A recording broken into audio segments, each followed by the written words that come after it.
குடுக்க கையில எதுக்கு வச்சிருக்கீங்க? கையில எதுக்கு வச்சிருக்கீங்க? கையில டோக்கன் வச்சுட்டு போறாரு அண்ணன் போய். ஐயா நீங்க பாருங்க, இங்க பாருங்க, காட்டு கையில இருக்கு, காட்டுங்க. கையில கொடுங்க, டோக்கனை கொடுங்க. இது என்ன வேலை? இது வெக்கமா இல்ல? நியாயமா நீ வேலை செஞ்சுல உழைச்சி ஓட்ட கேளுங்க. இப்படி குடுக்குற காசெல்லாம் மழைய மணல எடுத்துக்கொண்டு வீட்டு பிள்ளைங்களுக்கு தண்டி இருக்காது. திமுக கோட்டைன்றீங்களா? உங்க எம்எல்ஏ வந்து செஞ்ச நல்லது செஞ்சு ஓட்டுக்க சொன்ன 8000 டோக்கன் கொடுத்து ஓட்டிக்கிறீங்க. வெக்கமா இல்லையா உங்களுக்கு?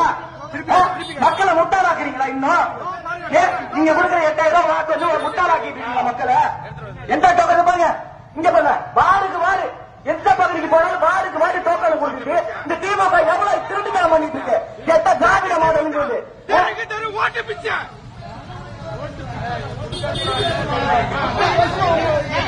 சரி, நான் கிளம்புங்க. தயவு செஞ்சு சொல்றேன், நீங்க துண்டறிக்கை கொடுங்க. உங்களுடைய கட்சியோட வேட்பாளர் துண்டறிக்கை கொடுத்து ஓட்டு கேளுங்க. அதை விட்டுட்டு இந்த 8000 டோக்கன் கொடுக்காதீங்க. பிரச்சனை ஆகுது, வழக்கு போடுறாங்க, அதை செய்யாதீங்க.